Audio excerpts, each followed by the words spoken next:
اور یہاں بدامنی کی فضا پیدا ہو گئی تو پھر انشاءاللہ العزیز طالبان یاد آئیں گے افغانوں کو کہ ہم نے کیا کتنی بڑی شے کھو دی تھی، کہ کتنے بڑے شخص کو قتل کر دیا ہے۔ اذاؤنی وای فتن اذاؤ، انہوں نے مجھے ضائع کر دیا اور انہیں اندازہ نہیں ہے کہ کیسے نوجوان کو ضائع کیا اس نے، کیسے جوان مرد کو ضائع کیا ہے۔ اسی طرح طالبان کو اگر ضائع کر دیا افغانستان نے تو بعد میں حسرت سے سوچیں گے کہ ہم نے کتنی قیمتی شے ضائع کر دی ہے۔ امن و امان کی کیسی شکل ان کے ذریعے سے ملک کے اندر پیدا ہو گئی تھی، اور اس میں ہو سکتا ہے کہ رد عمل کے طور پر دوبارہ پھر طالبان طرز کی حکومت افغانستان میں قائم ہو جائے۔ اس کو بھی میں سمجھتا ہوں کہ کوئی اس کو آپ امکان کو خارج نہیں کر سکتے۔ بہرحال ہزاروں عرب اور پاکستانی اور پھر ہزارہا افغان مجاہدین نے جو وہاں پر جام شہادت نوش کیا ہے، وہ خون کہاں گیا ہے؟ اسے سرزمین میں جذب ہوا ہے۔ وہ خون رنگ لائے گا، رنگ لاتی ہے حنا پتھر پہ گھس جانے کے بعد۔ یہ جیسا کہ میں نے عرض کیا، پھر دوہرا رہا ہوں، خاص طور پر جو باہر سے گئے ہوئے مجاہدین تھے، ان کا اور کیا مقصد ہو سکتا تھا سوائے اعلاء کلمت اللہ کے؟ ان کے تصورات سے آپ کو اتفاق نہ ہو، لیکن آپ یہ نہیں کہہ سکتے کہ ان کی نیت کوئی اور تھی، ان کا ارادہ کوئی اور تھا، ان کا مقصد کوئی اور تھا۔ کوئی دنیاوی مقصد نہیں ہے۔ انہوں نے ثابت کیا کہ وہ اللہ کے دین کے ساتھ مخلص ہے، لہذا جو اللہ کے دین کے ساتھ مخلص ہو جائے اللہ اسے اپنا مخلص بنا لیتا ہے۔ مخلص کہتے ہیں جسے اللہ خالص کر لے اپنے لیے۔ تو ایسے بے شمار مخلصین بارگاہ خداوندی، ان کا اگر خون وہاں جذب ہوا ہے تو انشاءاللہ تعالی وہاں شہر لازماً طلوع ہوگی، آسماں ہوگا شہر کے نور سے آئینہ پوش، اور ظلمت رات کی سیما پا ہو جائے گی، ہوگا لازماً ہوگا، کیونکہ مجھے تو یقین ہے نا اس حدیث پر بھی کہ یہیں سے پھر فوجیں جانی ہیں جو دجال کے مقابلے میں حضرت مسیح علیہ السلام کے ساتھ کھڑی ہوں گی۔ یہیں سے فوجیں جائیں گی حضور کی حدیث کے مطابق، پیشن گوئی کے مطابق، کہ جو یروشلم واپس حاصل کرے گی یہودیوں سے۔ لہذا کوئی نہ کوئی یہ اتار چڑھاؤ ہے، تلک الایام نداولها بین الناس، اونچ نیچ آئی ہے، نیچ آ گئی ہے اس وقت، لیکن اس کے اندر کوئی نہ کوئی تبدیلی دونوں طریقوں پر جو میں نے عرض کی ہے کہ اگر یہاں پر کوئی مستقل اور منظم حکومت اور پرامن ماحول پیدا ہو جائے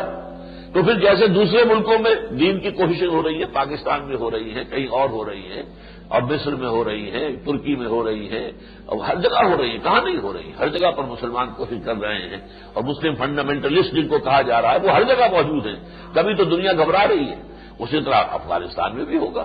اور اگر نمبر 2 یہ کہ اگر ایسا ہو جائے کہ وہاں پر بدامنی کی شکل پیدا ہو جائے تو اس کے رد عمل میں پھر طالبان یاد آئیں گے، اور انشاءاللہ اس کے نتیجے میں پھر طالبان کی حکومت دوبارہ وہاں قائم ہو جائے گی۔ تاہم ابھی تک معاملہ جو ہے وہ حالت منتظرہ کا ہے، ہمیں دیکھنا ہوگا کہ کیا ہوتا ہے، کب یہ صورتحال پیدا ہوتی ہے۔ اس وقت ابھی ہم اور کچھ نہیں کر سکتے۔ اب تو وہاں مدد بھی بھیجنے کی شکل جو ہے مخدوش ہے، کس راستے سے مدد جائے۔ ابھی مجھے صبح بتایا گیا ہے کہ چمن کی طرف سے بھی جو کچھ لوگ گئے ہوئے تھے اسی کام کے لیے، ان کا فون آیا ہے کہ یہاں کوئی سامان نہ بھیجا جائے، کچھ نہ بھیجا جائے، راستے بند ہو چکے ہیں۔ تو اب تو صورتحال سوائے دعا کے کچھ نہیں ہے۔ دعا قنوت نازلہ جو ہے اس کا اہتمام جو ہے مسجدوں کے اندر ہونا چاہیے، اللہ سے دعا کی جائے، اور دعا کے ساتھ جو ہے خود بھی توبہ کی جائے کہ اللہ میں بھی اپنی زندگی وقف کرتا ہوں تیرے دین کے لیے، میں بھی یہاں پاکستان میں جد و جہد کروں گا کہ اسلامی نظام آئے، اس لیے کہ جب تک آپ یہ نہیں کریں گے آپ کی دعا میں مدد نہیں ہوگا، اللہ تعالیٰ آپ کی دعا کو کوئی حیثیت نہیں دیں گے۔ لستم علی شیء حتی تقیموا التوراۃ والانجیل وما انزل الیکم من ربکم، تمہارا منہ نہیں ہے کہ ہم سے کلام کرو جب تک کہ تم تورات اور انجیل کو قائم نہیں کرتے۔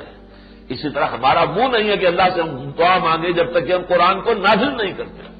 اور اگر قرآن کو نافذ نہیں کرتے تو نافذ کرنے کی کوشش تو کریں، اس کا عہد تو کریں، اس کی جد و جہد تو شروع کر دیں، تب تو اللہ تعالیٰ سے دعائیں مانگنے کا ہمیں حق بنتا ہے، ورنہ ہم سے دعا مانگنے کا حق نہیں ہے۔ بہرحال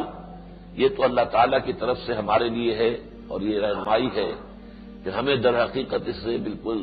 دل برداشتہ نہیں ہو جانا چاہیے۔ اس سبب میں میں نے سورہ آل عمران کی آیتیں بھی آپ کو سنائی۔ فرمایا وَكَأَيٍّ مِّن نَّبِيٍّ قَاتَلَ مَعَهُ رِبِّيُّونَ كَثِيرٌ،